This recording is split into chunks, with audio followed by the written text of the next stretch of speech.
आपण पाहत आहात जीसस इंडिया टीव्ही, चॅनल जे देवाकडून आहे, चॅनल जे स्वार्थ गाजवतं, चॅनल जे लोकांचे जीवन परिवर्तन करतं। पाहत रहा, लाईक करा, शेअर करा आणि सबस्क्राईब करा। या सेवा कार्याला अजून वाढवण्यासाठी तुम्ही हातभार लावू शकता व आम्हाला तुमची आर्थिक मदत करू शकता। ऑनलाईन पेमेंटसाठी खाली दिलेल्या QR कोडला स्कॅन करून आपलं दान देऊ शकता। अद्भुत अशा प्रकारचं काम या दिवसामध्ये देव सगळीकडे करत आहे आणि आम्ही पाहिलं राष्ट्रामध्ये देवाच्या वचनाची घोषणा करत असताना पुष्कळ लोकांचं परिवर्तन होत आहे। काही लोकांचे प्रश्न सुटले जात आहेत, काही लोकांच्या अडचणी दूर केल्या जात आहेत। परंतु एक गोष्ट निश्चितच आहे, या दिवसात देव सर्वत्र काम करत आहे आणि ते काम होत असताना आम्हाला सुद्धा देवाच्या मार्गामध्ये खंबीरपणे चालायचं। खंबीरपणे बरं का, हालेलुया। चालायचं म्हणून नाही चालायचं, तर प्रभूचा अनुग्रह, प्रभूची कृपा या सगळ्यांच्या द्वारे रोजच्या दिवसामध्ये आम्ही आमच्या जीवनामध्ये प्रभूचा हात आमच्या डोक्यावर असावं, यासाठीच आम्ही प्रार्थना केली पाहिजे। एक फार मोठी साक्ष, लोकांचा विश्वास इतका प्रचंड वाढायला लागला आणि अगदी लास्ट मोमेंटला सुद्धा त्यांची आशा सोडायला ते तयार नाही, शेवटच्या क्षणापर्यंत। मला परवा दिवशी एका आंटीचा फोन आला आणि त्यांनी सांगितलं की त्यांची जावई आणि ते जावई अनकॉन्शियस आहे, लिव्हर डॅमेज झालेला आहे आणि शरीरातले बहुतेक अवयव ते काम करायला तयार नाही। आणि मग अशा परिस्थितीमध्ये त्यांनी प्रार्थनेसाठी विनंती केली। ते म्हटले आम्ही एवढ्या साक्षी ऐकतोय तर आमचा देवावर विश्वास आहे की तुम्ही प्रार्थना कराल आणि तिथं काहीतरी घडेल, एवढा विश्वास त्यांचा। मला वाटतं वेल्लूरला काहीतरी ती व्यक्ती ऍडमिट होती। मग मी प्रार्थना केली, प्रार्थना केल्यानंतर दुसऱ्या तासाला त्यांचे कॉल येत होते, पण इथं प्रॅक्टिस चालू होती, शनिवारची गोष्ट आहे। मग मी उचललं नाही। मग नंतर मी पाहिलं की त्यांचा कॉल, आणि थोडंसं मला धस झालं कारण ते सिरियस कंडिशन मध्ये होते। त्यांनी पास्टर मी तुम्हाला खूप ट्राय करत आहे, तुम्ही इकडं प्रार्थना केली आणि तिकडं ते उठून बसले आणि आपली बायको आपले लेकरं या सगळ्यांना ओळखायला लागले, तर देवानं त्यांना शुद्धीवरती आणलं। किती अद्भुत आहे नाही का? किती अद्भुत आमचा देव आहे, हालेलुया। की जो मरणाच्या पंथास लागलेल्या व्यक्तीला सुद्धा जीवन देण्याची ताकद त्याच्यामध्ये। पण कधी कधी वाटतं की एवढा भारी देव फार पूर्वी कळाला असता तर किती बरं झालं असतं, हालेलुया। अजून असं वाटतं लहानपणापासून समजलं असता तर अजून देवाचं राज्य वाढलं असतं, अजून लोक देवाच्या राज्यामध्ये आले असते। आणि आता मला खात्री वाटायला लागली की जो मार्ग धरला ना तो मार्ग सगळ्यात चांगला।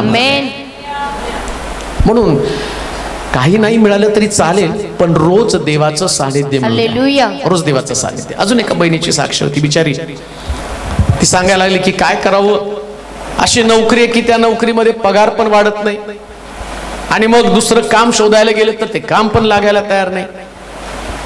मला म्हटलं की तुम्ही प्रार्थना करा माझ्यासाठी, चांगलं काम, चांगल्या पगाराची नोकरी लागावी। आणि मग केली प्रार्थना। ते प्रार्थना केल्यावर 2 तासातच कॉल आला, हालेलुया। 2 तासातच, ज्याच्यासाठी आम्ही कितीतरी दिवस सगळं स्टेटसवर आहे, कुठलीच गोष्ट मी ठेवत नाही, लगेच फोटोकॉपी करून लावून टाकतो की तुमचा ऐकणाऱ्या बघणाऱ्यांचा विश्वास वाढावा। ते म्हणले 2 तासातच त्यांनी कॉल केला। म्हणजे 2 तासामध्ये, आणि ते काम पण असं होतं, मेडिकल फील्ड मध्ये काम करत होते पण तिथं पगार जास्त नव्हता। मग मी क्षेत्र बदललं आणि मला नाही वाटलं तिथं ते काम मला जमेल, परंतु त्यांनी जस्ट मला बोलवलं होतं आणि मी जाऊन आले, ट्रेनिंग केलं, निघून आले, पण त्यांनी रिप्लाय द्यायला तयार नाही आणि अडवून ठेवलं होतं। आणि नुसती तुम्ही प्रार्थना केली आणि तिकडं अधिकाऱ्याच्या अंतःकरणात काम करून 2 तासामध्ये त्यांनी मला बोलवून घेतलं का? हे फक्त येशूच करू शकतो, येशूमध्ये ती ताकद आहे।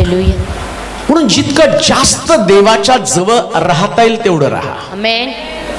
कोणी तुमच्या जवळ बघत बसू नका, हालेलुया। आणि त्याचा विचार पण करू नका.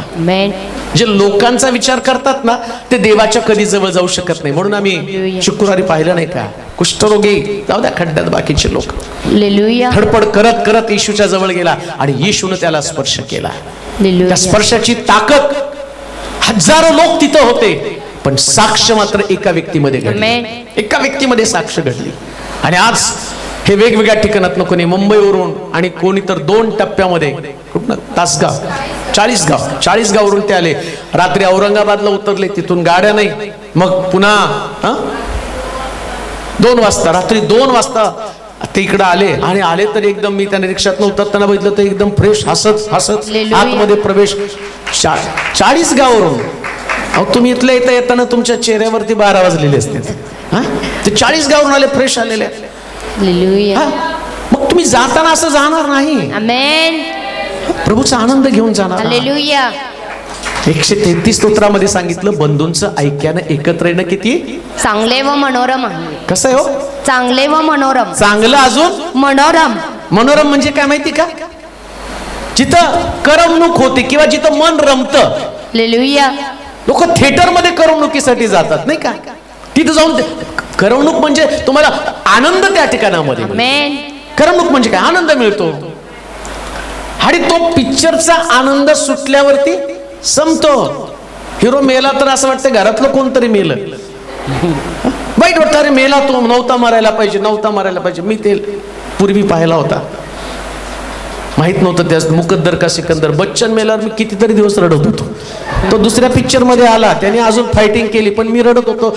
मला राग आला डायरेक्टरचा, का त्याच्या पार खुपसले त्याला मारून टाकलं. माझा हिरो होता, तो कशाला मेला? पेपर सुद्धा लिहू वाटत नव्हतं, सारखा बच्चन मेलेला आठवत होतं. त्याच्या पोटात पार घातली, त्याच्या पोटात पार घातली. अरे पार घालण्याचे पैसे त्यांनी घेतले, त्याला करोडो रुपये मिळाले. आनंद संपून जातो, पण इथला आनंद वाढत जातो, रोज वाढतो. इथं हताशा नाही, इथं निराशा नाही. इथं आल्यानंतर जाताना एक आशा. मला परवा कोणीतरी म्हटलं, फारुक साहेब एवढं छान वचन आमच्यापर्यंत, निराश झालेलं जीवन आशाने पल्लवित होतं. रात्री 2 काय 3 काय आम्ही एकदम नाराज झालो, निराश झालो की वचन ऐकतो आणि ते वचन ऐकल्याबरोबर जगण्यासाठी प्रेरणा निर्माण होते. हे लक्षात ठेवा, वक्तृत्व म्हणून बोललं जात नाही, ते देवाचं वचन आहे. आमेन. ते आमचं परिवर्तन करतं, ते आमचं जीवन बदलतं, आमच्यामध्ये आशा निर्माण करतं. म्हणून म्हटलं की देवाच्या मार्गामध्ये आम्हाला चालणं गरजेचं आहे. या वधस्तंभाच्या ख्रिस्ताच्या बाबतीमध्ये आम्ही काही गोष्टी जाणून घेणार आहोत. बऱ्याच गोष्टी या दिवसामध्ये आम्ही पाहिल्या. ख्रिस्ताचा वधस्तंभावरचा मृत्यू, या मृत्यूमध्ये जी ताकद आहे, अनेक लोकांना ते माहित नाही. येशू ख्रिस्ताच्या मृत्यू संबंधानं लोक त्याचा फॉलोअप कसा घेत आहे किंवा कशा पद्धतीने त्याला सामोरं जात आहे. काही लोक उपास करत आहे, काही लोक या दिवसामध्ये प्रार्थना करत आहे. परंतु बायबल सांगतं की वधस्तंभाचं शिक्षण आम्हाला देवाच्या जवळ आणतं. आम्हाला ख्रिस्ताचा वधस्तंभ समजून घेणं फार गरजेचं आहे. फिलिप्पिकराचं पत्र त्याचा 2रा अध्याय आणि त्याचं 8वं वचन पहा काय म्हटलं त्या ठिकाणामध्ये. फिलिप्पिकराचं पत्र 2रा अध्याय आणि त्याचं 8वं वचन. आणि मनुष्य प्रकृतीचं असे प्रगट होऊन त्याने मरण आणि तेही वधस्तंभावरचे मरण सोसलं येथपर्यंत आज्ञापालन करून त्याने स्वतःला लीन केलं. यामुळे देवाने त्याला अत्युच्च केले. पहिलीच गोष्ट, हा ख्रिस्ताचा वधस्तंभ आम्हाला एक गोष्ट शिकवत आहे. कान देऊ नाही का, माझ्याकडे लक्ष द्या. तर ख्रिस्ताचा वधस्तंभ तुम्हाला समजला ना, कारण येशू म्हणतो ना, जो कोणी माझा शिष्य होऊन पाहतो त्यानं आपला स्वतःचा वधस्तंभ घेऊन माझ्या मागे या. येशूचा वधस्तंभ नाही घ्यायचा. आता ते शिक्षण आम्हाला तो देत आहे. तिथे असं म्हटलं, त्यानं मानव रूप धारण करून, वाचा बरं वचन काय लिहिलं ते. तर त्यानं स्वतःला रिक्त केलं, म्हणजे मनुष्याच्या प्रतिरूपाचे होऊन त्यानं स्वतःचं रूप बदललं. ऐका, वधस्तंभावरचा ख्रिस्त तुम्हाला सांगतो की त्यानं त्याचं रूप बदललं, म्हणजे तो देव असताना मनुष्य झाला. आमेन. ऐका, देव असताना मनुष्य झाला. अहो तुम्ही मनुष्य असताना कमीत कमी मनुष्य तर बना ना. हालेलुया. मानव असताना तर ऍटलिस्ट मानव बना. तो देव असताना त्यानं मनुष्याचा स्वभाव धारण केला. तुम्ही म्हणाले याच्यात मनुष्य पण आम्ही सगळेच माणसं आहेत. येतो जनावर कधीतरी बाहेर, हा म्हणतो ना त्याच्यामध्ये जनावर आलं. स्वभाव माणसामध्ये मनुष्याचे स्वभाव जातात आणि त्याच्यामध्ये जनावराचे स्वभाव येतात. कोणती जनावर आहे? कोणाकडे लबाडी, लबाड कोल्हा, कधी लबाडी आमच्याकडे असते, कधी सापासारखं डसणारा आमच्याकडे स्वभाव असतो, कधी चाल करून जाणारा सिंह आमच्यामध्ये असतो, कधीतरी कोणाचं घात कोणाचा नाश करणारा, बायबल सांगतं सैतान दबा धरून बसलेल्या सिंहासारखा आमच्याकडे पण ती स्वभाव तो ती आमची प्रकृती बनती. पण ख्रिस्त वधस्तंभावरचा ख्रिस्त काय सांगतो? त्यानं स्वतःचं स्वरूप बदललं. हालेलुया. एक गोष्ट ध्यानात ठेवा, देवानं त्याला उंच करण्याचं कारण काय? असं लिहिलंय की प्रभू येशू ख्रिस्त त्यानं मानव रूप धारण केलं आणि देवानं त्याला मानवातनं उंच केलं असं लिहिलं. सगळ्या मानवावरून त्याला श्रेष्ठ बनवलं. तो मानव म्हणून आहे. वधस्तंभावरचा ख्रिस्त मानव म्हणून आहे. तुमच्यासाठी एक आशेचं किरण, तुमच्यासाठी एक आशेचं किरण. तुम्ही तुमचं रूपांतर करा, प्रभू तुम्हाला उंच करा. रूपांतर होऊ द्या, बदल होऊ द्या, परिवर्तन होऊ द्या. स्वभावामध्ये एक गोष्ट ध्यानात ठेवा, आहे त्या स्वभावामध्ये जगू नका, काही फायदा नाही त्याचा. देवाला नेहमी बदल केलेला आवडतं. म्हणून स्वतः पण तो म्हणतो नाही का की पहा जुनं ते सर्व होऊन गेलं, आता सर्व काही नवीन झाले. आज बाप्तिस्मा पण बऱ्याच लोकांनी घेतला, नवीन झाले, रूपांतर झालेले, पाण्याखाली नाही गेले ते, त्यांचं रूपांतर झालं, स्वभावामध्ये बदल झाला. चला ख्रिस्त वधस्तंभावरचा ख्रिस्त समजतो ना आणि त्याचे विचार बदलले जातात. मग एखाद्या व्यक्तीला वधस्तंभाचा ख्रिस्त समजला, त्याचे विचार बदलले म्हणजे त्याचं वैचारिक पातळी वरच्या लेवलची असते. कारण बायबल सांगतं त्यानं त्याला सर्वाहून उंच केले, अतिउच्च केलं. उंच पातळीवरची विचार करा. आमेन. सामान्य लोकांसारखं जगू नका. तुम्ही ख्रिस्ताला अनुसरणारे लोक आहात, तुम्ही त्याच्या मार्गामध्ये चालणारे लोक आहात. येशू ख्रिस्त म्हणतो मी वरून आलेलो आहे, स्वर्गातनं उतरलेली भाकर आहे. लक्षात घ्या, वधस्तंभावरचा ख्रिस्त वधस्तंभावर असताना सुद्धा चोराला तो काय म्हणतो? आज तू माझ्या बरोबर वर सुखलोकात असशील. कारण तो वरच्या गोष्टी बोलत आहे. तुम्ही खालच्या गोष्टीशी समरस होऊ नका, जगातल्या गोष्टी बोलू नका. जगातले नाते संबंध, जगामध्ये असणारी धन दौलत, जगामध्ये असणारी प्रतिष्ठा, जगामध्ये असणाऱ्या मान सन्मानाच्या गोष्टी, रोजच्या जीवनासाठी आवश्यक असणाऱ्या गोष्टी, याच्या मागे लागू नका. येशू म्हणतो आणि मरिया त्याला ज्यास पुनरुत्थित झाला आणि मरिया त्याच्या जवळ गेली, बाई मला हात लावू नको, का मी माझ्या पित्याकडे चाललो. त्यानं आईचा स्पर्श होऊ दिला नाही, कारण त्याला ठाऊक आहे या जगातल्या लोकांचा स्पर्श आणि त्याच्यातनं माझ्या भावना जागे होतील. एक गोष्ट ध्यानात ठेवा, ज्याचा स्पर्श तुम्हाला होता ना आणि त्याच्याशी तुम्ही भावुक बनता, इमोशनल अटॅचमेंट तुमची बनते. असं मी वाचलं परवा, एक आई कित्येक दिवस कोमामध्ये होती डिलिव्हरी झाल्यावरती आणि डॉक्टरला मोठा प्रश्न पडला, आता हिला शुद्धीवर आणायचं कसं. मग ते बाळ जन्मलेलं तिच्याजवळ आणलं आणि बाळानं आपला हात आईवर टाकल्याबरोबर ती शुद्धीवर आली. स्पर्शाची ताकद, हा टच, हा जो स्पर्श आहे ना, हा स्पर्श तुम्हाला भाऊ. येशूनं का मरियेला हात लावू दिला नाही? त्याला वाटलं कुठंतरी तिचा हात लागला, माझी इमोशनल अटॅचमेंट तिच्या बरोबर होईल आणि स्वर्गातल्या देवाकडे मला जाऊ वाटणार नाही. हे जगामध्ये राहणारे लोक, ते जगाशी असणारे त्यांचे नाते संबंध, ते तिथं अडकले जातात. मला माझा पती, माझी लेकरं, माझी नोकरी, माझा अमक, इथं तुम्ही अडकून राहू नका. बायबल सांगतं जिथं तुमचं धन तिथं तुमचं मन. वरील गोष्टीकडे लक्ष लावा. हालेलुया. सर्वोच्च बोलत असताना वरच्या विचाराने तुमचं डोकं भरलं जाऊ द्या. आमेन. वर देवाचं सामर्थ्य, पवित्र आत्मा. येशू म्हटलं नाही का, मी जातो आणि तुमच्यासाठी कैवारी आत्मा पाठवतो, त्याची वाट तुम्ही पहा. आमेन. जर लोक पवित्र आत्म्याची वाट पाहू लागले, वरच्या कृपादानाची वाट पाहू लागले, तर मला असं वाटतं मंडळ्या प्रभूच्या सामर्थ्याने भरून जातील, कुटुंब देवाच्या सामर्थ्याने भरून जातील. पण आज जर तुम्ही बघितलं, मंडळ्यांमधले लोक जगीक झालेले आहेत, कुटुंबातले लोक जगीक झालेले आहेत.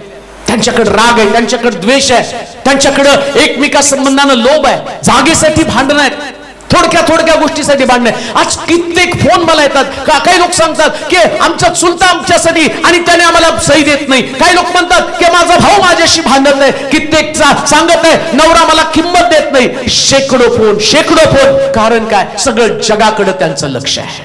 पती पत्नी मधला संघर्ष, भावा मधला संघर्ष. मग येशू ख्रिस्त म्हणतो की वधस्तंभाच्या ख्रिस्ताकडे तुम्ही पाहत असताना ख्रिस्त काय म्हणतो, माझ्याकडे बघा. आणि त्याच्याकडे बघितल्यावर काय सांगतं, देव असताना रूपांतर झालं. प्रश्न तोच आहे, रूपांतर झालं का? बदल झाला का तुमच्यामध्ये, स्वभावामध्ये, विचारांमध्ये, वागणुकीमध्ये, विश्वासामध्ये, देवाच्या आणि मार्गामध्ये चालत असताना हा बदल अतिशय आवश्यक आहे.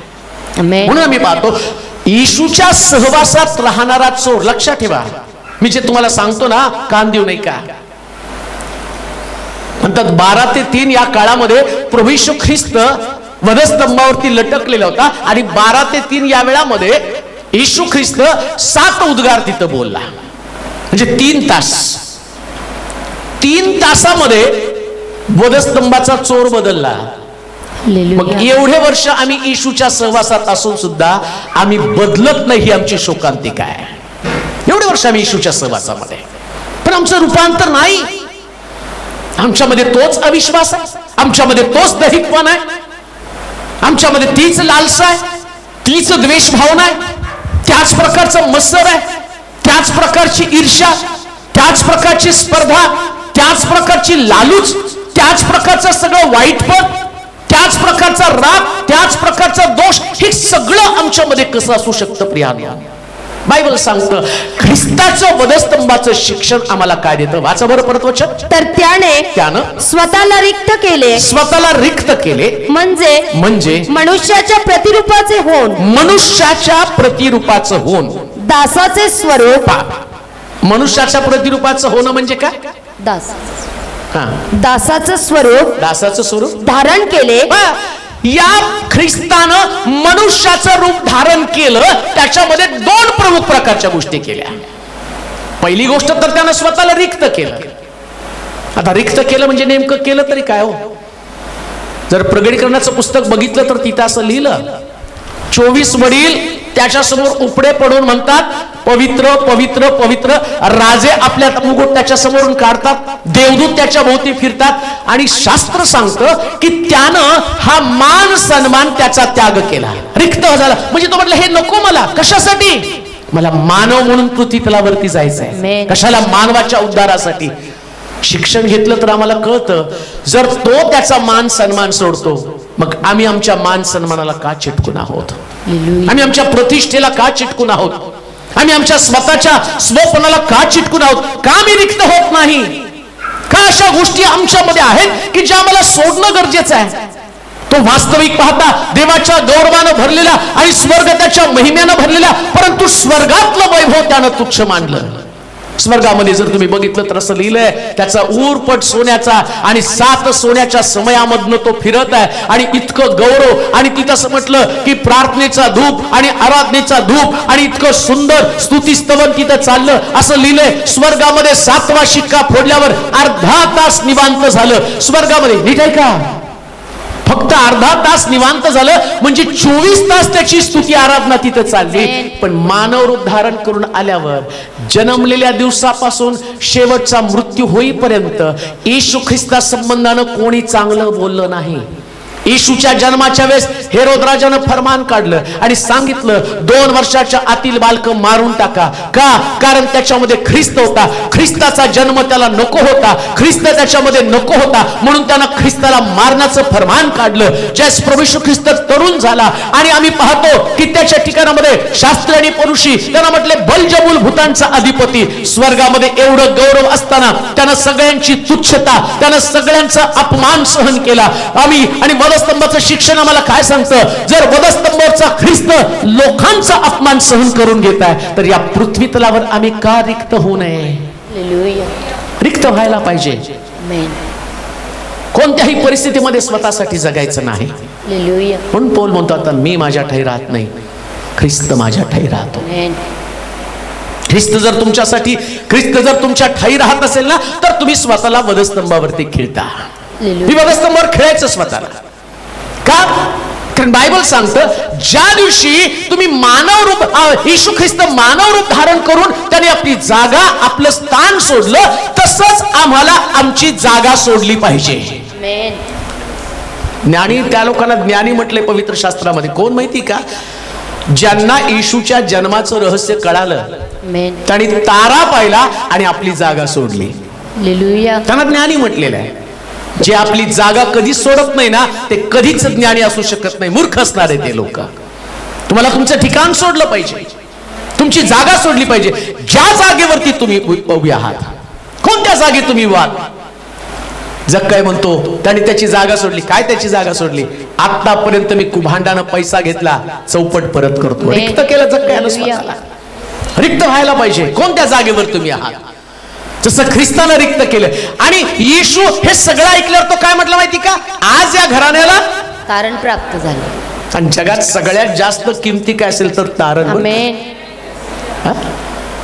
काश्मीरला जायचं, अमेरिकेला जायचं तर त्याची किंमत तुम्ही देऊन जाऊ शकता. स्वर्गात जायचं तर तुम्हाला किती पैसे दिले तर जाता येणार नाही. त्याच्यासाठी येशू म्हणतो फक्त मीच दार आहे, मीच तुम्हाला आतमध्ये पाठवू शकेल. जगामध्ये एवढे संत येऊन गेले पण एकानं सांगितलं नाही आज तुला तारण प्राप्त झालं. पण प्रभू येशू ख्रिस्तानं पहिल्यांदा जक्कयाला आणि त्या ठिकाणामध्ये जक्कय त्याला म्हटलं नाही माझे पैसे मी तुला देतो. जक्कयानं फक्त कबुली केली. आजपर्यंत कुभांडानं भरपूर घेतलेलं आहे, चौपट परत करतो, अर्धद्रव्य गरिबाला देतो असं म्हटल्याबरोबर तो म्हटला तारण तुला, स्वर्ग राज्य तुला, स्वर्गाच्या राज्याची खात्री तुला. कारण तो रिक्त झाला. देवाचे प्रिय लोक, वधस्तंभाकडे जात असताना आम्ही स्वतःला रिक्त करणं गरजेचं आहे. रिक्त करा स्वतःला.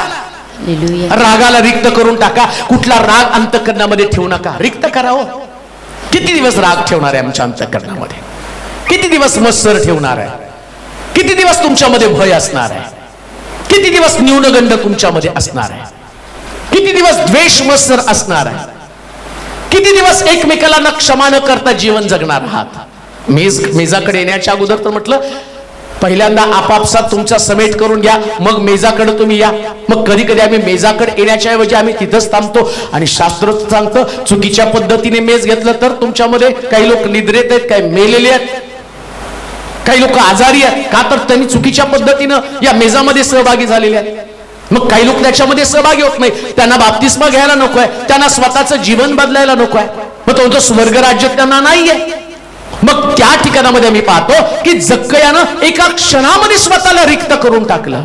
रिक्त केलं त्यानं स्वतःला. काय करायची ती प्रतिष्ठा, काय करायचं ते मानाचं पद, काय करायची ती जागा, ज्या जागेवरती आणि मला लाखो रुपये मिळतात, त्याला कळालं या जागेपेक्षा किमती मला स्वर्ग राज्य आहे. आणि हा स्वर्ग राज्य देणारा मसीहा, हा उद्धार करता जे स्वर्गाचं दार माझ्या घरामध्ये आहे. म्हणून त्यानं काय केलं? तो म्हटलं मला हे नाही मिळालं तरी चालेल पण मला ख्रिस्त मिळाला पाहिजे. म्हणून शिक्षण काय मिळतं? जगातली सगळ्यात मौल्यवान वस्तू कोण असेल तर प्रभू येशू ख्रिस्त. आणि तो रिक्त झाला. तुम्हाला रिक्त व्हायचं आहे. आणि पहा जास्त रिक्त होतं त्यावेळेस हलकं होतं बरं का. कोणती पण गोष्ट रिक्त रिकामी झाली ना जड घागर नको वाटते. हलकी म्हणजे की पटकन कमरेवर आहे का नाही? पटकन कमरेवर, पटकन डोक्यावरती. पण जड घागर गुडघ्याजवळ आणि कमरेवर जरी ठेवलं तरी वृत्त आहे की नाही. तसे काही लोक जड असतात. क्षमा न करणारी वृत्ती, पश्चाताप न करणारा स्वभाव, राग न सोडणारी वृत्ती, हे सगळ्यांसाठी जड आहेत. ते रुतणारे आहेत, जखमा करणारे आहेत. याच्यामुळं एखाद्या व्यक्तीला त्रास होण्याची शक्यता आहे. आम्हाला ख्रिस्त आणि कडेवरती घेऊन जातो. ऐकणार आहे तुम्ही उद्या कांबळे आंटीच्या वाढदिवसाला एक चांगला संदेश आहे. त्याच्यामध्ये कसं देव आम्हाला उचलून घेऊन जातो त्याच्या संबंधानं आम्हाला पाहतो की ज्यास तुमचं तारण होतं ना त्यास तारण झालेला ख्रिस्त तुम्हाला कडेवर घेतो. तो खांद्यावर घेतो. पण घागर जर भरलेली असेल तर ख्रिस्ताला ती रुतणार आहे. मग आम्ही रिक्त होणं फार गरजेचं आहे. का तर आता पुन्हा नव्यानं जखमा त्याला नको. म्हणून बायबल सांगतं जो पाप करतो तो ख्रिस्ताला पुन्हा एकदा नव्यानं वधस्तंभी देतो. पाप हे आमच्यामधलं जडत्व आहे. रिक्त करणं गरजेचं आहे, टाकून देणं गरजेचं आहे, स्वभाव बदलणं गरजेचं आहे. म्हणून पवित्र शास्त्र सांगतं त्यानं स्वतःला रिक्त केलं.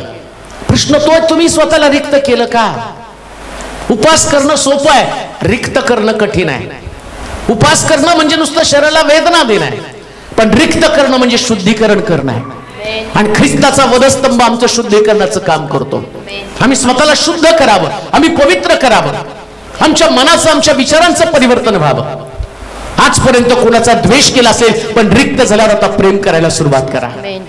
आजपर्यंत कोणाविषयी तुमच्या मनामध्ये अकस असेल, परंतु आता रिक्त झाल्यावर त्या व्यक्तीला आणि आदराचं स्थान द्यायला सुरुवात करा. एकमेकाविषयी आदर व्यक्त करा. लक्षात ठेवा, बायबल सांगतो, येशू म्हटला, चोर येतो चोर, घात व नाश करण्यासाठी, पण मी आलो तुम्हाला जीवन देण्यासाठी. मग जीवन कसं आहे माहिती का तुम्हाला? प्रभू येशू ख्रिस्त या पृथ्वी तलावर असताना अख्ख्या हयातीमध्ये त्यानं एका सुद्धा व्यक्तीला रागानं बोलला नाही, एकाला सुद्धा नाही. प्रिया, आदल्या रात्री तर असं लिहिलंय, यहुदा त्याला धरून देणारे माहित असताना सुद्धा त्याने त्याचे पाय धुतले. दाखवून दिलं त्यानं, हे जीवन आहे. तुम्ही जे जगता ते जीवन नाही. शिष्यांमध्ये एकमेका संबंधानं चढावड होती. याच्यानंतर खरा वारस कोण आहे, येशूची जागा कोण घेणार आहे? परंतु बायबल सांगतं, ज्याची जागा आहे त्यानं स्वतःची जागा बदलली. तो म्हटला, मी गुरु असताना तुमचे पाय धुतले, शिष्यांनी पाय धुवायला पाहिजे, याच्यासाठी की कसं जीवन जगावं हे तुम्हाला समजलं पाहिजे. हे जीवन अशाच पद्धतीचं. म्हणून म्हटलं, काय म्हटलं त्या ठिकाणामध्ये? पहिल्यांदा तर त्याने स्वतःला रिक्त केलं, म्हणजे मनुष्याच्या प्रतिरूपाचे होऊन पहिले मनुष्याचं प्रतिरूप झाला, दासाचं स्वरूप धारण केले.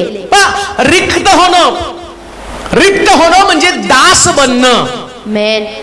दास कळतो का तुम्हाला? टाळी वाजवलं की आता ते राजा लोकांमध्ये होते, आता आपले गव्हर्नमेंट सर्वंट अडदांड आहेत. टाळी वाजवा, थाळी वाजवा, तरी सुद्धा काही करणार नाहीत, नाही का? ते त्यांनी उलट कोर्टात केस घालतील आणि त्या पंतप्रधानाला जेलमध्ये घालतील की आम्हाला त्यांनी असं का केलं. पण पूर्वी जे राजे होते ना, राजे लोक काय करायचे माहिती का? कोण आहे रे तिकडं म्हटल्याबरोबर चाकर दास तिथं हजर होत होता. का? राजाला काय लागतं ते, मग राजा जे सांगेल ते करतं. आता प्रभू येशू ख्रिस्ताने एवढ्या वर्षामध्ये आम्हाला किती वचनं, 25-26 वर्षामध्ये आम्ही एवढं ऐकलं. हे राजानं काढलेलं फरमान आहे आणि त्याच्याप्रमाणे दासानं चालणं. आम्ही दास व्हायला पाहिजे, एकमेकाचे दास व्हा. मी प्रभूचा दास आहे. प्रभूचा दास म्हणजे तुम्ही एकमेकाचे दास. प्रभूच्या दासाचं वैशिष्ट्य काय? येशू म्हणतो, मी सेवा करून घेण्यासाठी नाही, तर सेवा कराव्यास. कशासाठी आलो? सेवा कराव्यास. मग सेवा करणार कोणाची? तो म्हणतो, मी भुकेला होतो त्यास तुम्हाला अन्न. मग देव भुकेला असताना तुम्ही काय स्वर्गामध्ये मनी ऑर्डर केली त्याला, तिथं काहीतरी घेऊन खा? तो म्हणतो, लहानात लहान, यातल्या लहानातल्या लहानाला एकाला तू दिलं म्हणजे लहानातल्या लहाना व्यक्तीची तुम्ही सेवा केली तर प्रभूची सेवा केल्यासारखं आहे.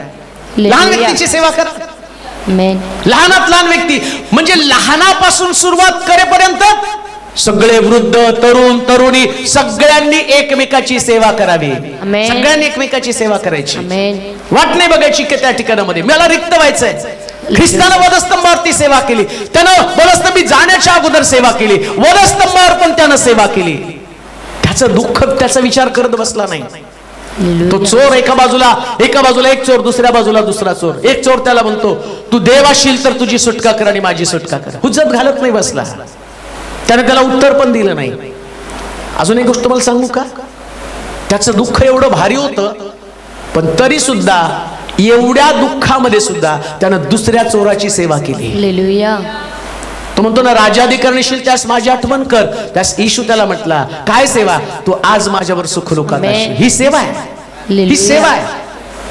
तुम्ही दुःखी असाल, तुमच्याकडे समस्या असतील, घरामध्ये काहीतरी वाद झालेले असतील, कुटुंबामध्ये काहीतरी समस्या निर्माण झाली असेल, पण ज्यास एकमेकांसमोर येताना त्यास तुम्हाला सेवक म्हणूनच यावं लागतं.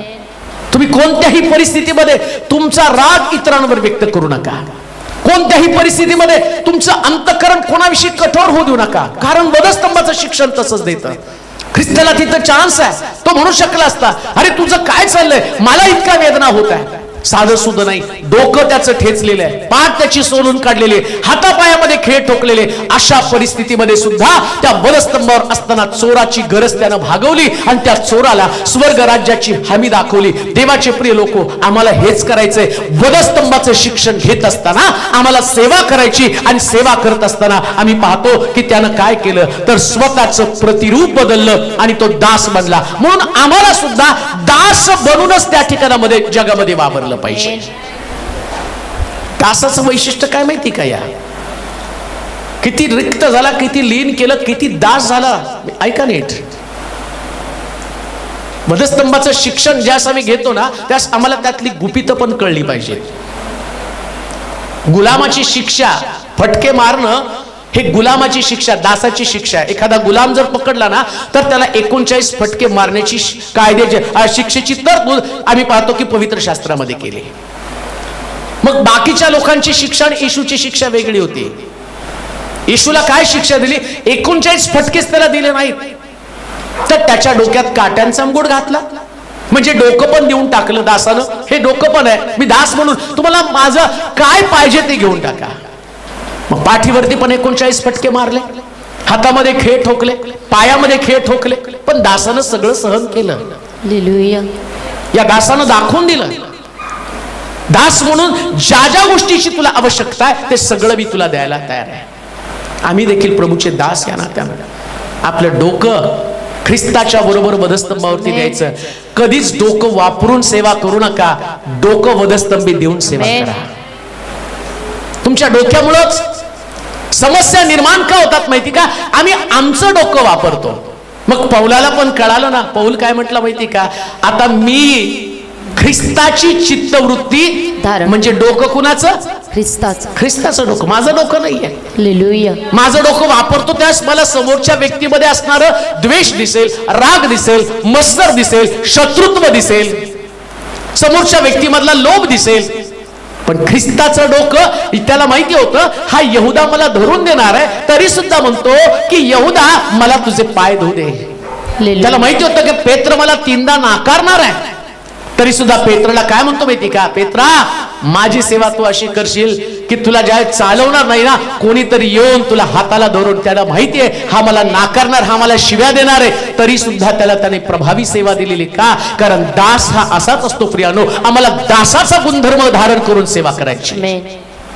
वधस्तंभाचं शिक्षण तुम्हाला काय देतं? वाचा पुन्हा ते वचन. तर त्याने स्वतःला रिक्त केलं म्हणजे मनुष्याच्या प्रतिरूपाचे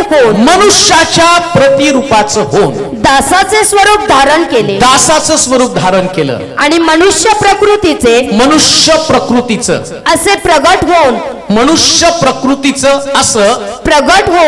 होऊन त्याने मरण आणि तेही वधस्तंभावरचे मरण. तेही कुठलं मरण? वधस्तंभावरचे मरण सोसलं येथपर्यंत आज्ञापालन करून. दुसरी गोष्ट, वधस्तंभाचं शिक्षण तुम्हाला काय देतं माहिती का? या वधस्तंभाकडे पाहिलं, ज्या 40 दिवस लोक दुःख करत आहेत, 40 दिवस उपास करत आहेत, 40 दिवस देवाकडे मागणी करत आहे आणि ते म्हणतात आम्ही प्रभूच्या दुःखामध्ये दुःख सहन करत आहोत. कसलं दुःख सहन हो? 40 दिवस मुलगी बघायची नाही, लग्नच ठरवायचं नाही. कसलं दुःख करायचं? 40 दिवस केस कापायचे नाही किंवा नख कापायचे नाही, ते दुःख. काय संबंध आहे त्याचा? ते दुःख नाही. ज्याला वधस्तंभाचं शिक्षण कळतं ना, ख्रिस्तानं आज्ञापालन केलं. काय आज्ञापालन केलं? बायबल सांगतं इथपर्यंतच आज्ञापालन केलं. तो स्वर्गाचा स्वामी असताना सुद्धा आज्ञापालन करून मनुष्य प्रकृतीचा बनला. हालेलुया. मनुष्याची प्रकृती किंवा मनुष्य स्वभाव, मनुष्याचे गुणधर्म घेऊन जगामध्ये तो आला. मी पाळक म्हणून तुमच्याकडे वावरत असताना माझ्याकडे वेगळं पण असतं. मी पाळक आहे, मी तसा नाही. मला नाही आवडत कुणी जास्त कौतुक केलेलं, कारण मला माहितीये ख्रिस्ताचा वधस्तंभ अनुसरणारे लोक ख्रिस्तालाच त्यांनी प्रेझेंट केलं पाहिजे. ख्रिस्तालाच, बाकी नाही कोणाला प्रेझेंट करायचं. स्वतःला प्रेझेंट नाही करायचं. त्यानं सुद्धा काय केलं? तो येशू म्हणून जगामध्ये आला आणि मरताना मानव म्हणून स्वतःला रिक्त करत असताना त्याला दाखवलं काय आज्ञापालन केलं वाचा. आणि मनुष्य प्रकृतीचं असे प्रगट होऊन त्याने मरण आणि तेही वधस्तंभावरचे मरण. कशी आज्ञापालन केलं तर देवाची आज्ञा होती. काय देवाची आज्ञा होती? यशाचं पुस्तक 53 अध्याय 10 ते 12 वचन पहा बरं. देवाच्या मनामधल्या गोष्टी देवानं त्याला सांगितल्या या पृथ्वी तलावरती पाठवताना. यशाचं पुस्तक 53 अध्याय 10 ते 12 वचन. त्याला ठेचावे असे परमेश्वराच्या मर्जीस आले. कोणाच्या मर्जीस आलं? परमेश्वराच्या. काय आलं मर्जीस त्याच्या? त्याला ठेचावं असे परमेश्वराच्या मर्जीस आलं. त्याने त्याला पिडावं असं परमेश्वराच्या मर्जीस आलं. त्याच्या जीवाचे दोषार्पण झाल्यावर तो संतती पाहिल 10 ते 12 वचन. तो दीर्घायू होईल त्याच्या हातून परमेश्वराचा मनोरथ सफल होईल. त्याच्या जीवाच्या वेदना सरल्यावर तो त्यांचे फळ पाहून समाधान पावेल. तो माझा धर्मशील सेवक आपल्या ज्ञानाने बहुतास निर्दोष ठरवेल. तो वधस्तंभावरती ज्ञान सांगतो. काय ज्ञान आहे? काय देवाच्या मनामध्ये येशू संबंधानं होतं? तो म्हटलं त्यांनी आज्ञापालन करून दाखवलं. वधस्तंभावरती आज्ञापालन केलं आणि वधस्तंभावर आज्ञापालन करत असताना या आज्ञेमध्ये दडलं काय होतं? काय होती देवाची आज्ञा? काय डिस्कशन स्वर्गामध्ये देवाबरोबर आणि येशू बरोबर झालेलं होतं? तो म्हटलं तुला मानव म्हणून जगामध्ये जायचंय आणि मानवाला माझा दंड द्यायचा आहे. काय माझा दंड आहे? मला इतका राग आला त्यांच्या स्वभावाचा, त्यांच्या विचारांचा, त्यांची बंडाळी प्रवृत्ती, अशुद्ध अपवित्र जीवन. तो म्हटला की माझा सगळा राग आतापर्यंत मी वास्त्रावरती कोकरावरती काढत होतो. कोकरू कापलं जात होतं, त्याचं रक्त पाहत होतो आणि ते रक्त पाहिल्यावर मला शांती मिळत होती. आणि कधी कधी जर मला शांती मिळाली नाही तर मी काय करत होतो? याजक जर आणि परमपवित्र स्थानामध्ये आला तर माझा राग त्याच्यावरती व्यक्त करून या याजकाला मारून टाकत होतो. परंतु माझा राग शमत नव्हता. पण तो म्हटला आता एकच माणूस ज्याच्यावरती मला सगळा राग व्यक्त करायचा आणि त्याच्यानंतर पुन्हा मी मानवावरती राग व्यक्त करणार नाही तर माझ्याबरोबर मी मानवाबरोबर शांतीचा करार प्रस्थापित करेल. पण तो म्हटला असा एक मनुष्य पृथ्वी तलावरती आवश्यक आहे. आणि बायबल सांगतं त्यानं पृथ्वीचं अवलोकन केलं, एक सुद्धा कोणी त्याला सापडला नाही. बायबल सांगतं त्याच्यामध्ये असलेलं नीतिमान कोणी नाही, एकही नाही. सर्वांनी पाप केलं, देवाच्या गौरवाला अंतरले. आणि त्यानं पाहिलं कोणी सुद्धा चांगला व्यक्ती नाही. त्यास येशू त्याला पिता त्याला म्हणतो मला असं वाटतं तू जावं, मानव रूप धारण करावं आणि माझ्या मनामध्ये मानवासाठीचा जो दंड आहे आणि तो दंड क्रुसावरती तू घ्यावा. शापित मरण व्यक्त करावं, शापित मरण तू जगावं. आणि जर तू क्रुसावरती मेला तर मी सगळ्या मानव जातीला क्षमा करेल. हे जे आणि त्यांनी त्याला आज्ञा केली. आणि बायबल सांगतं त्याने त्या आज्ञेचं पालन केलं आणि या क्रुसावरचं मरण पत्करलं. कारण देवाच्या मनामध्ये मनुष्याला दंड क्रुसावरती द्यायचा होता. म्हणून पवित्र शास्त्र सांगतं त्यानं आज्ञा पालन करून दाखवलं देवाच्या पुत्रानं आणि क्रुसावरचं मरण स्वीकारलं. हालेलुया. आणि तो जगाला त्यानं ज्ञान दिलं आणि जगाला त्यानं काय केलं? निर्दोष ठरवलं. हालेलुया. काय सुंदर आहे.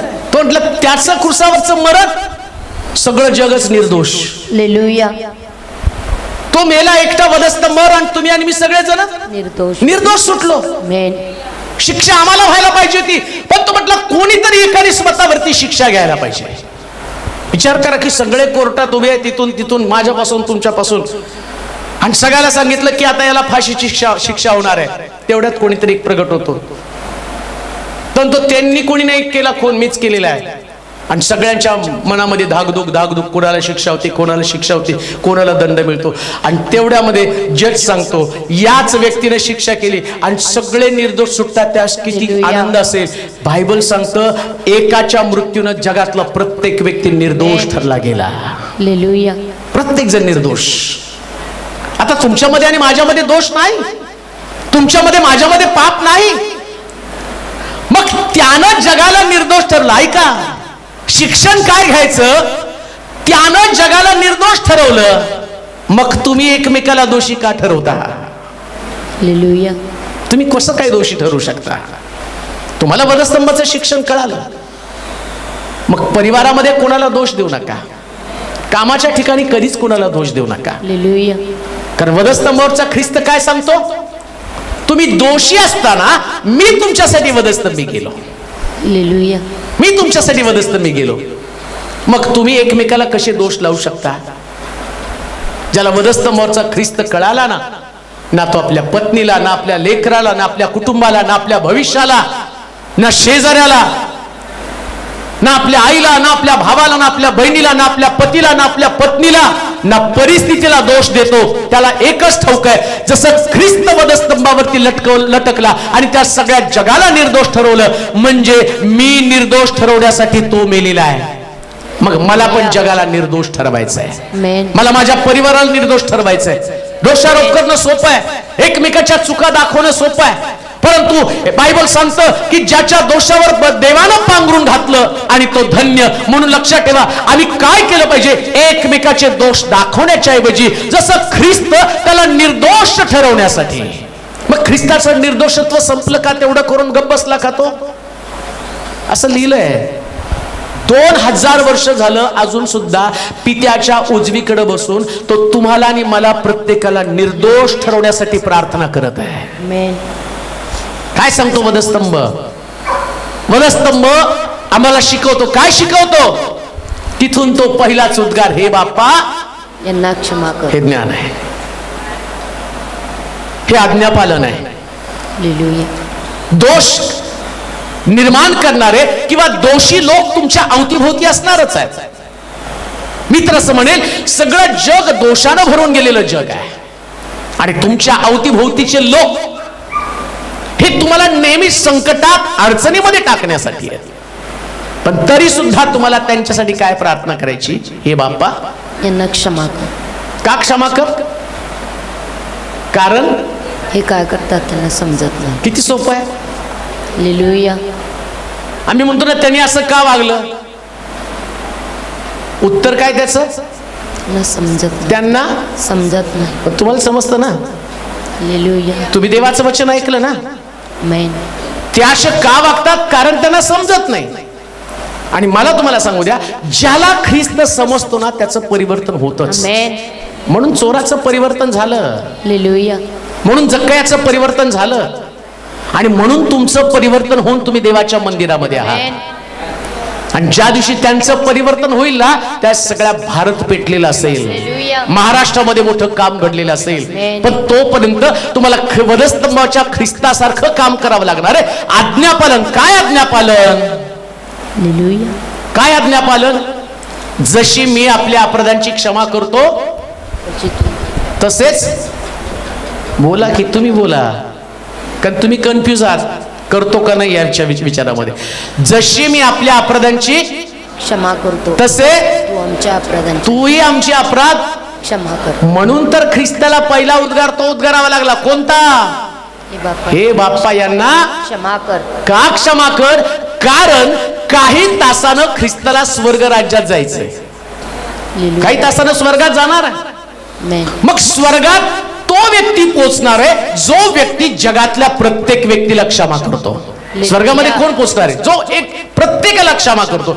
एक लक्षात ठेवा, क्षमा करण्यामध्ये कॅटेगरी नाही बर का.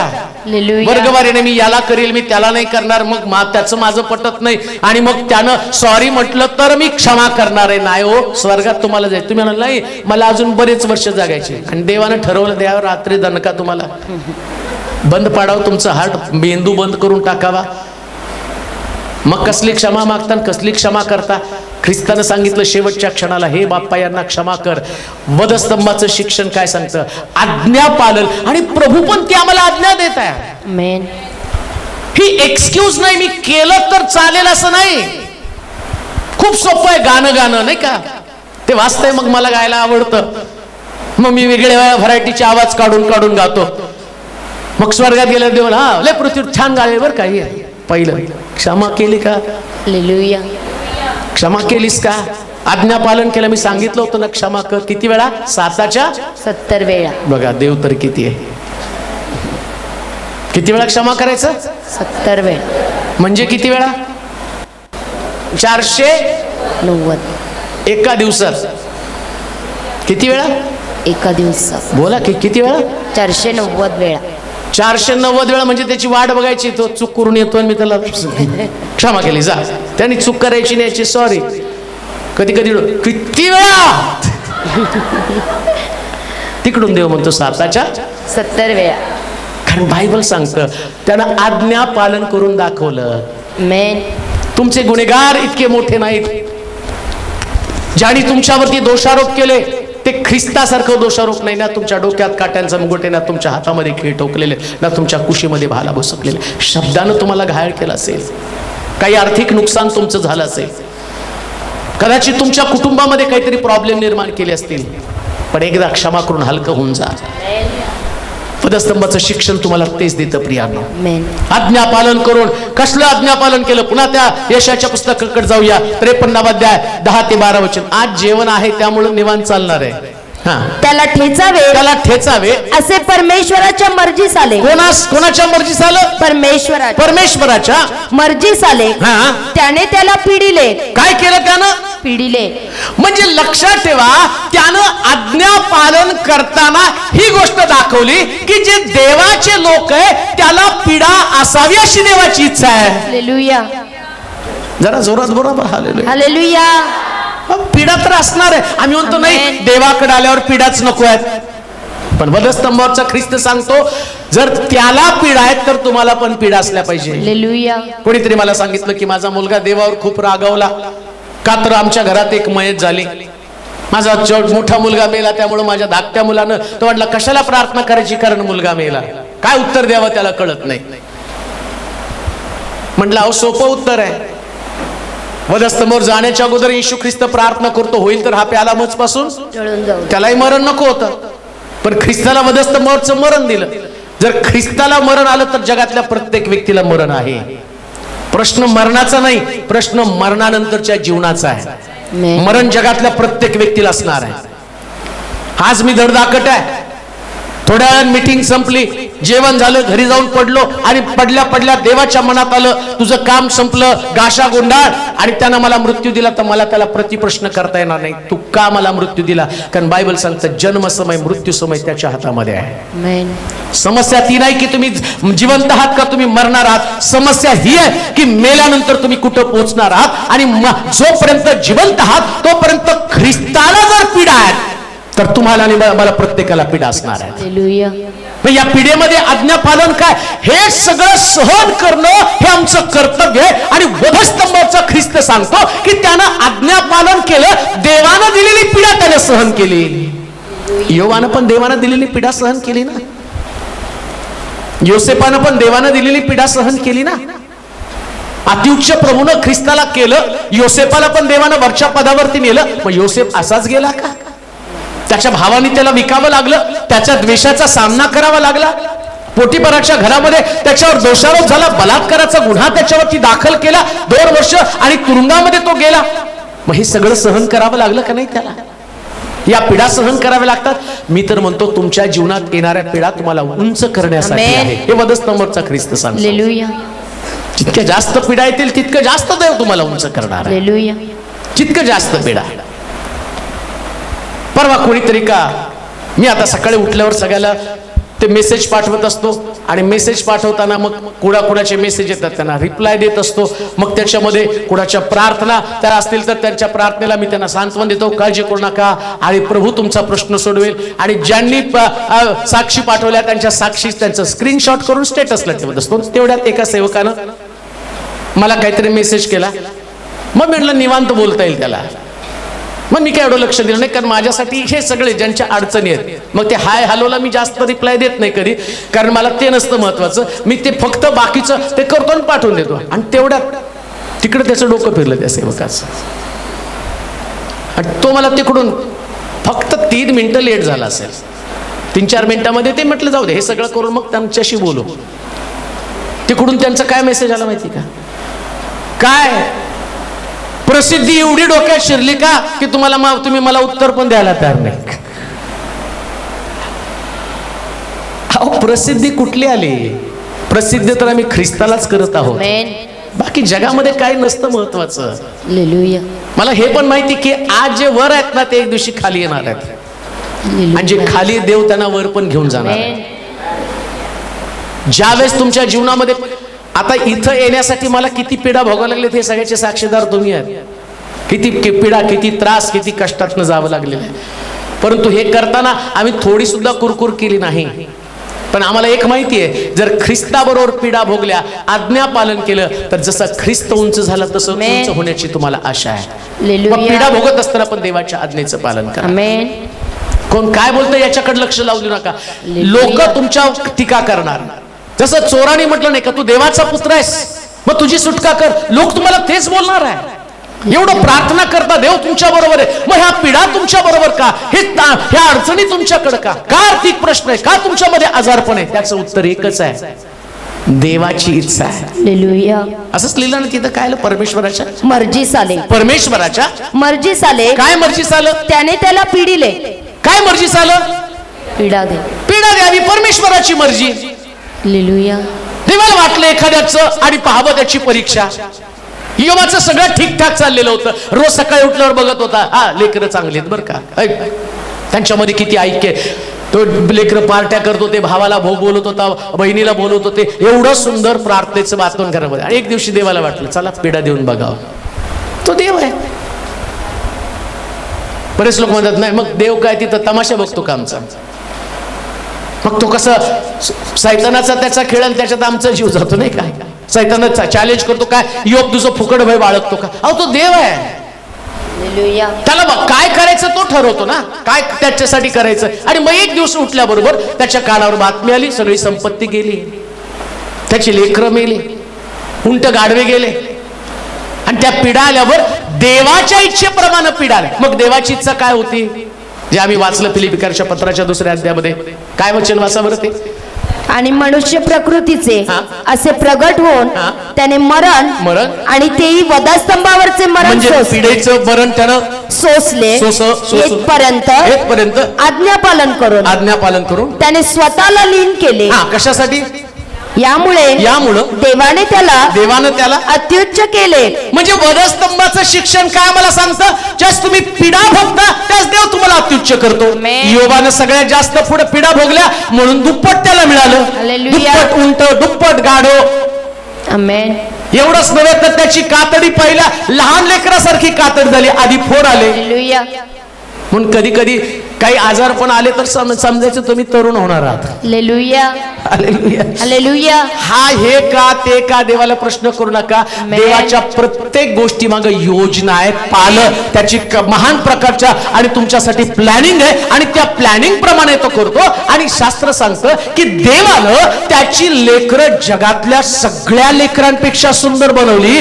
म्हणून ख्रिस्ताला वधस्तंभी देत असताना यातनेचं मरण, पिढेचं मरण दिलं. हेतू काय, त्यानं सगळ्यांपेक्षा उंच व्हावं. मग तुमच्याकडे पीडा आल्यावर कुरकुर करू नका, अगदी सहजपणे त्या पिढीला सामोरं जा आणि म्हणा अरे देवाची इच्छा आहे तर त्या ठिकाणात मी हे सुद्धा सहन करायला तयार आहे. म्हणून पौल म्हणतो नाही का, ख्रिस्ताच्या प्रीतीपासून मला कोण विमुक्त करेल. मरण, संकट, छळ, उपासमार, दंगे धोके, बळी, बंदीशाळा, कोणत्या गोष्टी देवापासून मला तोडणार आहे. तुमच्या जीवनामध्ये येणारी प्रत्येक पीडा तुम्हाला देवाच्या जवळ घेऊन जाणारी असली पाहिजे. कधी तुम्ही कर्जबाजारी असाल, कधी तुमच्या घरात खाण्यासाठी काही नसेल, कधी तुम्हाला लोक टाकून देतील, कधी तुमच्या बिझनेस मध्ये फेल्युअर असेल, सगळीकडे अपयश असेल, तुमच्या जवळ राहणारं कोणी नसेल, तुम्हाला आपलंसं करणारं कोणी नसेल, सांत्वन देणारं कोणी नसेल, सगळ्यांनी तुमचा त्याग केला असेल. जसं आम्ही पाहतो येशूचे 12 शिष्य आणि त्यातला एक मरून गेला, 11 शिष्याने त्याला सोडून गेलं, आणि देवाचा पुत्र एकटा वधस्तंभावरती लटकला. सगळीकडे पाहतो कुठंच नाही, परंतु आपली दृष्टी देवाकडे लावतो. सगळे सोडून गेलं, याच्याबद्दल त्यानं एक शब्द सुद्धा काढला नाही. परंतु आम्ही पाहतो देवानं हात सोडल्याबरोबर त्यानं देवाला प्रश्न केला, माझ्या देवा तू माझा त्याग का केला. त्याला ठाऊक आहे हे सोडून जाणारे लोक हे माझं दुःख हलकं करू शकणार नाही, पण जर देवानं त्याग केला तर माझं दुःख भारी होणार आहे. आणि ख्रिस्ताने ते ओळखलं. कान देऊ नये का, पीडा ज्यावेळेस तुमच्याकडे येतील त्यास लोक तुम्हाला सोडतील, पण जर देव तुमच्या बरोबर असेल तर त्याच्यामुळे पुन्हा एकदा प्रभू तुम्हाला उंच करेल, पुन्हा एकदा प्रभू तुम्हाला गौरवात उभं करेल. म्हणून शिक्षण घेत असताना वधस्तंभाकडे पाहत होत असताना जर देवाची इच्छा असेल तुम्ही पीडा भोगाव्या तर पीडेला सुद्धा आनंदानं सामोरं जा. हालेलुया. येऊ द्या पीडा, किती अपमान व्हायचा तितका होऊ द्या. हालेलुया. सेवक म्हणून जगात मी फार मोठा अपमान सहन केला, भरपूर भरपूर म्हणजे भरपूर. मग आता ते दिसतं का थोडं तरी? तुम्ही साक्षीदार आहात त्याचे. काय काय आपल्याला भोगावं लागलं, किती लोकांनी आपल्याला सोडून गेले, कसल्या प्रकारच्या परिस्थितीचा सामना आपण केला. मग ती राहिली का परिस्थिती? देव काय तुम्हाला कायम अपमानात ठेवतो का? नाही. एक दिवस ज्या लेवलला तुम्हाला देव नेतो ना, परवा अजून एका व्यक्तीनं त्या फेसबुकला टाकलं, पळकस्टर देवाने तुम्हाला किती उंच नेलं, सामान्य लोकांचा आवाज पण तिथं पोचू शकत नाही. तसं होत नाही. काही वेळेस मी मोबाईल चार्जिंगला लावलेला असतो किंवा मला पण बाकीची कामं असतात. आल्यावर त्या मावशी पण म्हटले, माझा फोन तुम्ही का उचलला नाही? त्यांची पण ती तक्रार आहे. पण तसं नसतंय. एक माणूस म्हणून मला पण आंघोळ करावी लागते, मला पण जेवण खावं लागतं, मला पण फोन चार्जिंग करावा लागतो, मला पण कोण आल्यावर गप्पा. मी असं काही 24 तास फोन घेऊन हॅलो हॅलो करत बसत नाही. चला तिथं ते कॉल सेंटरला पगार मिळतो म्हणून 24 तास हॅलो हॅलो हॅलो हॅलो. मग मला पण काही असतात. मग तुम्हाला हे नंबर दिले की त्याच्याशी तुम्ही संपर्क करा. का? कारण जसं मी तुमच्याशी बोलतो ना तसा काही वेळ मला पण देवाशी बोलावं लागतं. एकांतामध्ये जाऊन मला अभ्यास करावा लागतो. हे तुम्हाला देण्यासाठी प्रभूकडनं ज्ञान मागावं लागतं. पण याचा अर्थ असा नाही की देवानं मला तिथं नेलं म्हणजे कुणाचाच आवाज ऐकू नये. मी कधी कधी जर मला वाटलं 3-4 कॉल सतत पडले ना, मला माहिती असतं की हे प्रश्न असते, मी लगेच त्यांना कॉल करून विचारतो, लगेच प्रार्थना करतो, लगेच देव त्याचं उत्तर देतो. ही जबाबदारी आपल्या प्रत्येकाला माहिती आहे. पण हे मी तुम्हाला का सांगतो माहिती का? ज्यास तुम्ही पीडा भोगत असताना एक पिढीची लेवल क्रॉस केल्याबरोबर तिथं देव तुम्हाला उच्च करण्याचं काम करत असतो. म्हणून वधस्तंभाचं शिक्षण काय सांगतं? आज जर तुम्ही पीडा भोगत आहात ही देवाची मर्जी आहे. हे कोणा व्यक्तीनं तुम्हाला पीडा दिलेल्या नाहीये, हे देवानं ठरवलेलं होतं. ख्रिस्ताला वधस्तंभी द्यावं, 39 फटके मारावेत, त्याचे हाल करावेत, हे परमेश्वराच्या मर्जीतली गोष्ट आहे. म्हणून जगामध्ये तसं योसेफ म्हणतो नाही का, वाईट वाटून घेऊ नका, हे परमेश्वरानं योजना करून मला तिथं पाठवलं, खंत वाटून घेऊ नका. हे शिक्षण आम्हाला घ्यायचं आहे. तुमच्या जीवनात अडचणी निर्माण करणारा व्यक्ती ही देवाच्या योजनेचा भाग आहे. जो व्यक्ती तुम्हाला अडचणीत आणतो ना तो देवाच्या योजनेचा भाग आहे. त्याला नाही काय बोलायचं, अरे म्हणायचं तू सापडला का, ठीक आहे. म्हणून तर मी पाहतो की तो सिंहाच्या गुहेत दानियल आतमध्ये पडल्यावर सकाळी उठून राजा म्हणतो, दानियला परात्पर देवाच्या पुत्रा, तुझ्या देवानं तुझा बचाव केला का? त्याला माहितीये प्लॅनिंग देवाचं आहे.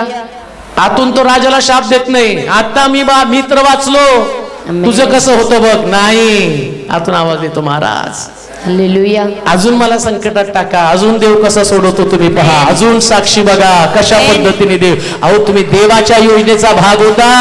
कारण आता मी बाहेर आल्यावर तुम्हीच आज्ञा करणार आहात, दानियेलाचा देव याचीच उपासना करा. का? याचं कारण लोकांना प्रगट होणार आहे. म्हणून लक्षात ठेवा, ज्यावेळेस तुमच्या जीवनात पीडा येतात ना त्याच देवाचं गौरव करा, कारण देवाला तुम्हाला वर न्यायचं असतं. आणि ज्याला पीडाच नाही तो तिथंच आहे, बसलाय खरडत कारकुनची नोकरी करत. पण ज्याच्या जीवनात अधिक पीडा, देव त्याला अधिक उंच करतो, अधिक उंच, अधिक उंच. आज तुम्ही कसल्या पीडा भोगत आहात, पण एक गोष्ट करा, तिथं कुठल्याच प्रकारची कुरकुर करू नका. देवाला प्रश्न, देवा का काय सुरुवात, असं कसली सुरुवात आहे? बरेच लोक म्हणतात वाटलं 2022 मध्ये तरी काहीतरी चांगलं येईल, त्याच्यापेक्षा 22 डेंजर निघालं. जरा वाट बघा.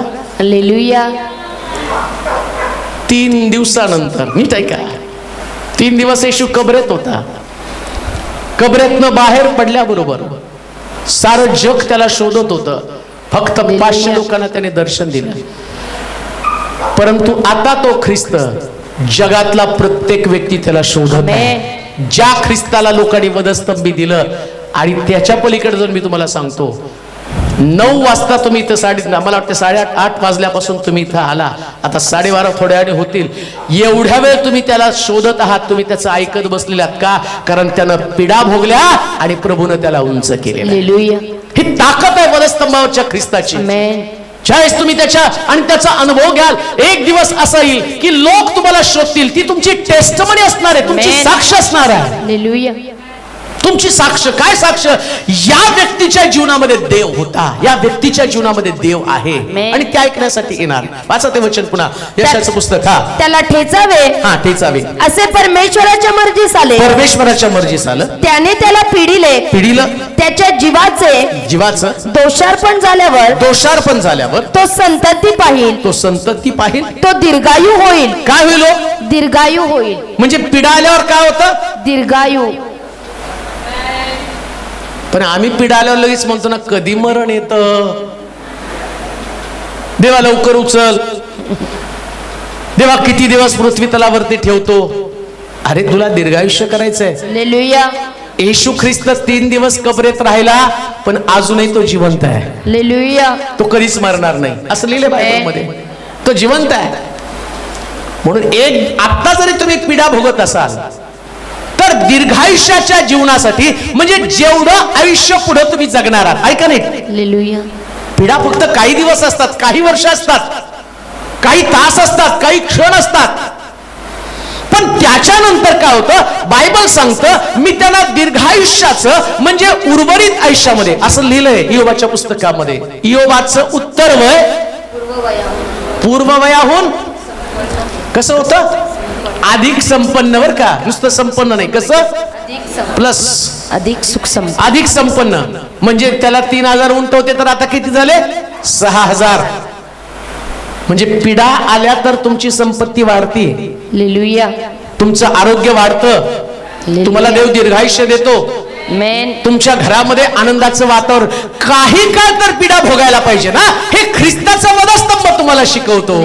आणि मग तुम्ही स्ट्रॉंग बनता. अरे जाणार आहेत दिवस, जे दिवस तुम्ही भोगता त्याच्याबद्दल विचार करत बसू नका. हालेलुया. प्रभूची काय योजना, प्रभूचं काय प्लॅनिंग, देवाचा काय हेतू, माझ्या घरासंबंधानं, लेकरासंबंधानं, कुटुंबासंबंधानं, माझ्या भविष्यासंबंधानं. मला स्वतःला वाटत होतं, स्वतः मी विचार करत होतो, काय उपयोग नाही या शहरामध्ये सेवा करून. त्या सगळं उद्ध्वस्त झालं ना, त्यावेळेस माझ्या डोक्यात एकच विचार आला, एवढं मोठं शहर सोडून मी इथं आलो तरी कशाला? माझं घर, माझं कुटुंब, माझे लोक, माझे मित्रगण, माझं शहर, या सगळ्याचा त्याग करून आलो. या शहरामध्ये काय मिळालं? अपमान. काय मिळालं? मानहानी. काय मिळालं? सगळं वाताहत. परंतु तो कालखंड जास्त नाही राहिला प्रिया. हालेलुया. पण आता जर तुम्ही बघितलं तर लोक म्हणतात, आनंद वाटतो कधी कधी, बऱ्याच स्त्रिया त्यांच्या मुलासाठी प्रार्थना करताना, माझा मुलगा खूप हुशार आहे हो, कॉलेजमध्ये शाळेमध्ये पहिला येतो, पण पालक साहेब आमची इच्छा आहे, आमच्या मुलानं तुम पास्टर मनोज तेलोरे सारखं व्हावं, त्याच्यासारखी सेवा करावी. हे ऐकल्यावर वाटतं काहीतरी जीवनामध्ये आपण केलं, काहीतरी आपण केलं. काहीतरी लोकांना असं वाटतं, पूर्वी लोक म्हणत होते मला, मी परवा बोलतो म्हटलं, अरे पूर्वी लोक म्हणत होते सलमान सारखं दिसावं, आता म्हणत मनोज तेलोरे सारखं दिसावं. म्हणजे देवानं त्याला काढलं ना, आम्हाला तिथं ठेवलं. आहे वास्तव स्थिती तशी आहे. देव तुम्हाला हिरो बनवतो, पण केव्हा? येशू ख्रिस्त हिरो झाला कधी? त्यानं पीडा भोगल्या. आता तुम्ही पीडा भोगत आहात ना, प्रभूचं गौरव करा. या पिढे मागे देवाची योजना आहे आणि परमेश्वर यातून मला उंच करणार आहे. समारोप करू, एंड करू तिथं. वास्तविक पाहता अजून काही गोष्टी, परंतु एंड करू आपण तिथं. वाचा ते वचन. त्याला ठेचावं असे परमेश्वराच्या मर्जीस आले. परमेश्वराच्या मर्जीस आलं. त्याने त्याला पिडिले. त्यानं त्याला पिडलं. त्याच्या जीवाचे दोषार्पण झाल्यावर. त्याच्या जीवाचं दोषार्पण झाल्यावर तो संतती पाहिल. कधी संतती पावेल किंवा कधी फळ मिळेल? संतती पावणं म्हणजे फळ. असं म्हटलं ना, संतती परमेश्वरानं दिलेलं धन, पोटचं फळ देणगी आहे. म्हणजे पोट ते फळ आहे, संतती म्हणजे फळ आहे. मग तुम्हाला पण ते फळ मिळणार आहे केव्हा? दोषार्पण पूर्ण झाल्यावर. हालेलुया. तुमचे सगळे दोष आहेत ना, देव काय करतो माहिती का? ही शुद्धीकरणाची प्रोसेस आहे. लक्षात ठेवा, पिढा जी आहे ना, ती प्रोसेस आहे, शुद्धीकरणाची प्रोसेस. दुसऱ्या भाषेमध्ये मी तुम्हाला अजून सांगतो, सोन्याला सगळ्यात जास्त तापमानामध्ये तापवावं लागतं, कारण ते शुद्ध असतं ना, ते जास्त तापवलं जातं. मग तुम्हाला जास्त शुद्ध करण्यासाठी जास्त भट्टी, पण भट्टीत आल्यावर तुम्हीच गळ्यात घालून फिरणार. पितळ घालून कोण फिरतं का? नाही. आता बेंटेक्स घालतात, त्यांना चोर बडवतात नंतर येऊन. घेऊन गेल्यावर ते म्हणतात तसंच आहे. मग काही लोक म्हणतात, अहो काय तुमची पोरगी गळ्यात मारली, किती त्रास तिचा उठल्यापासून झोपेपर्यंत. तुम्ही तर म्हटलं शालीन आहे, सहनशील आहे, अमकं आहे. अहो जसं लग्न झालं व ते सोनं नाही, ते बेंटेक्स निघालं. ते गळ्यात कोणी घालत नाही, पण ख्रिस्त ओरिजिनल सोनं होता. शास्त्र सांगतं एवढा सुद्धा दोष त्याच्यामध्ये सापडला नाही. एवढ्या भट्टीमध्ये त्याला टाकलं, पण एवढा सुद्धा दोष सापडला नाही. दोषार्पण पूर्ण झालं, सगळ्या परीक्षा त्याच्या झाल्या. दोषार्पण पूर्ण, सगळ्या परीक्षा झाल्या. देहाची परीक्षा झाली, डोळ्याची परीक्षा झाली, विचारांची परीक्षा झाली.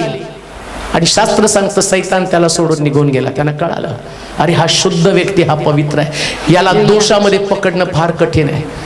तुमची देखील परीक्षा होणार आहे, तुमच्या शुद्धतेची, तुमच्या विश्वासाची, तुमच्या आत्मिक जीवनाची, तुमच्या प्रार्थनेची, तुमच्या सहनशीलतेची, तुमच्या चांगुलपणाची, सगळ्या गोष्टींची परीक्षा होणार आहे. आणि या परीक्षेमध्ये ज्यावेळेस तुम्ही टिकून राहाल, दोषार्पण पूर्ण होईल. देवाला कळेल तुमच्यामध्ये कुठल्याच प्रकारचा दोष नाही. योसेफाला त्यानं सांगितलं 11 पेंड्या तुझ्या पेंडीला नमन करतील, 11 तारे सूर्यचंद्र नमन करतील, पण त्याची परीक्षा होणार होती. पोटिफराच्या घरामध्ये पाहिलं त्याच्या पत्नीनं आणि त्याला संधी दिली पाप करण्यासाठी, ये माझ्यावर व्यभिचार कर.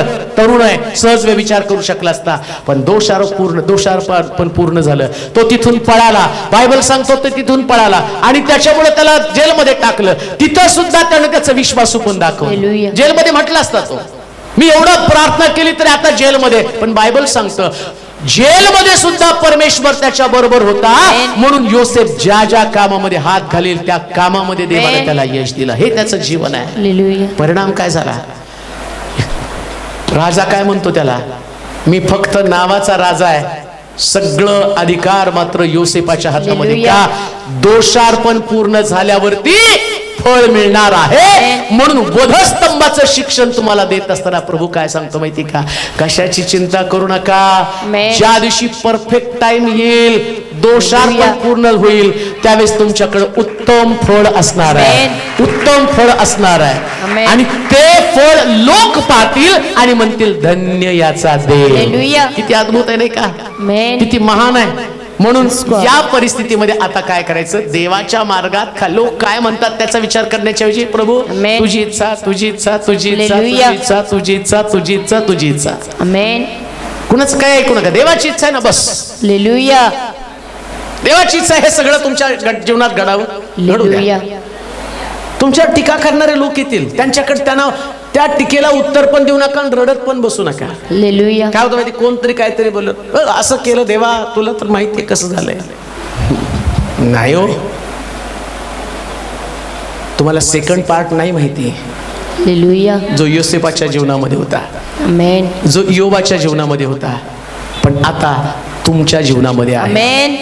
तुमच्या जीवनामध्ये आहे सेकंड पार्ट. आमेन. आणि दुसरा भाग जो आहे तो सगळ्यात भारी असणार आहे. हालेलुया. आणि त्याच साक्षी आम्ही महाराष्ट्रामध्ये सांगणार आहोत, भारतामध्ये, जगातल्या प्रत्येक देशाला सांगणार आहोत की माझा प्रभू या परीक्षेमध्ये माझ्या संगती राहिला. हालेलुया. प्रभूला धन्यवाद देऊ, प्रभूची स्तुती करू. आपल्या जागेवरती आपण उभं राहूया, आपले डोळे आपण बंद करूया, आपल्या मान आपण झोपूया, आपली मस्तक आपण लावूया. देवाचं वचन आपल्याकडे आलेलं आहे, त्यानं आमची भेट घेतलेली आहे. वधस्तंभावरचा ख्रिस्त पुन्हा एकदा आम्हाला आत्मिक जीवनामध्ये एक प्रकारचं परिवर्तन करण्यासाठी सांगत आहे. देव असताना मानव झाला, त्याचं रूपांतर झालं. आज या मंदिरातनं बाहेर पडण्याच्या अगोदर माझं रूपांतर होणं गरजेचं आहे. मी स्वतः बदलणं गरजेचं आहे. प्रभूला शरण जाऊ. हे सर्व समर्थ देवा, तुझ्या प्रिय लोकांना तुझ्या स्वाधीन करत आहे. त्यांचा ताबा घे. तुझ्या बलानं, तुझ्या ताकदीनं, तुझ्या शक्तीनं त्यांना भर प्रभूजी. आज जगामध्ये येशू ख्रिस्ताच्या वधस्तंभी जाण्याचं चिंतन केलं जात आहे, पण त्यातलं रहस्य लोकांपासून लपलेलं आहे. म्हणून ते फक्त उपासापुरते मर्यादित आहे. परंतु ख्रिस्त वधस्तंभावरचा आम्हाला शिकवतो, जो अपमानात पेरला तो गौरवात उठवला गेला. म्हणून ख्रिस्ताबरोबर जगावं, ख्रिस्ताबरोबर मरावं. आज 11 लोक जे वेगवेगळ्या भागातून आलेले आहेत, त्यांनी बाप्तिस्मा घेतला आणि ख्रिस्ताबरोबर मेलेले आहेत. परंतु इथून जाताना त्यांना अनेक प्रकारच्या प्रश्नाला तोंड द्यावं लागणार आहे. आणि या वचनाच्या द्वारे त्यांना तू जागा केलेला आहे. आणि काही लोक या टप्प्यामध्ये आहेत की ते पुष्कळ पीडा भोगत आहे, पण माझा विश्वास आहे यातून बाहेर काढायला तू समर्थ आहे. आणि म्हणून त्यांना तुझ्या पवित्र सामर्थ्यशाली हातामध्ये सोपवतो प्रभूजी. त्यांच्या सगळ्या पीडा, त्यांचे सगळे कष्ट, क्लेश, दुःख त्यांच्यापासून दूर कर. आणि प्रभू मधलं विश्वासू जीवन जगण्यासाठी सहाय्य कर. जी मला ऐकत आहेत, फेसबुक असेल, युट्यूब असेल, गुगल मीट असेल, त्याही ठिकाणच्या लोकांचं परिवर्तन कर. आणि वधस्तंभावरच्या ख्रिस्ताचं रहस्य त्यांना समजू दे. काय शिक्षण घ्यावं या वधस्तंभावरच्या ख्रिस्तापासून, ते प्रगट झालेलं रहस्य त्यांच्यापासून गुप्त राहू देऊ नकोस. त्यांच्या अडचणी, त्यांच्या समस्या दूर कर. तुला गौरव देत, तुला महिमा देत, येशूच्या नावात ही प्रार्थना विनवणी केली म्हणून तू ऐक. आमेन. आता देव बापाची प्रीती, प्रभू येशू ख्रिस्ताची कृपा, पवित्र आत्म्याची सहभागिता तुम्हा सर्वांबरोबर आता आणि सदा सर्व काळ असो. आमेन. 2 मिनिटं बाहेर